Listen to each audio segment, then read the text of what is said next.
ആരെങ്കിലും ഒരാൾ പള്ളിയിൽ കയറുമ്പോൾ അല്ലാഹുമ്മ ഗഫിർലി ദുനൂബി വസ്തഗ്ഫിർലി അബ്വാബ റഹ്മതിക അസ്സലാമു അലൈക യാ റസൂലുള്ളാഹ് എന്ന റസൂലുള്ളാഹിന്റെ പള്ളിയിൽ കയറുമ്പോൾ അല്ലാഹു ശരീഫിൽ കയറുമ്പോൾ സലാത്തും സലാമും പറയേണ്ടതാണ്.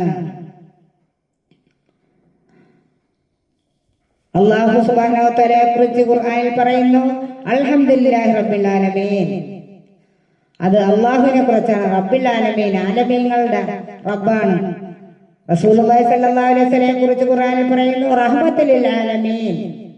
അല്ലാഹു അല്ലാത്ത സർവ്വ വസ്തുക്കൾക്കും കാരുണ്യമായി അവതരിക്കപ്പെട്ട ആളാണ് നബീന മുഹമ്മദ് മുസ്തഫ സല്ലല്ലാഹു അലൈഹി വസല്ലം.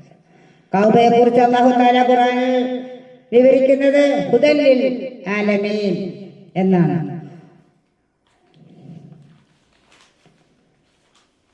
നമ്മളുടെ ഒരു സമ്പൂർണനായ ഒരു മനുഷ്യനാണ് മുഹമ്മദ് നബി സല്ലല്ലാഹു അലൈഹി വസല്ലം.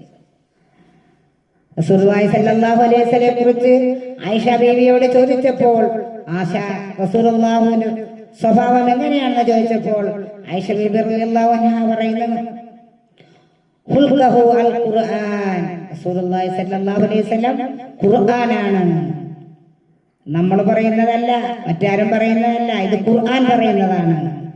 ആയിഷ റളിയല്ലാഹു അൻഹ പറയുന്നു, ഖുൽഖുഹു അൽ ഖുർആൻ. അത് റസൂലുള്ളാഹി സ്വല്ലല്ലാഹു അലൈഹി വസല്ലം അത് ഖുർആനാണ്. അങ്ങനെ റസൂലുള്ളാഹി സ്വല്ലല്ലാഹു അലൈഹി വസല്ലം ജീവിച്ചിരുന്ന സമയത്ത് പല അത്ഭുതങ്ങളും കാണിച്ചിട്ടുണ്ട്, പല അതിശയങ്ങളും നടന്നിട്ടുണ്ട്. അതാണ് ഖദീജ ബീവി റളിയല്ലാഹു അൻഹ കച്ചവടത്തിനായി മൈസറത്തിനെ കൂടെ വിട്ടപ്പോൾ തിരിച്ചു വന്ന് വിവരം ചോദിച്ചപ്പോൾ ആദ്യം തന്നെ മൈസറത്ത് പറയുന്നു, ഖദീജ, ഞങ്ങൾ പോകുന്ന സമയത്ത് ഞങ്ങൾക്ക് റസൂലുള്ളാഹി സ്വല്ലല്ലാഹു അലൈഹി വസല്ലമയുടെ കൂടെ ഞാൻ പോയതുകൊണ്ട് ആ പതച്ചതായ ഭയങ്കര സൂര്യപ്രകാശമുള്ള ചൂടിന്റെ താഴെ കൂടെ പോകുമ്പോൾ ഞങ്ങൾക്ക് മേഘം തണലിട്ട് തന്നു.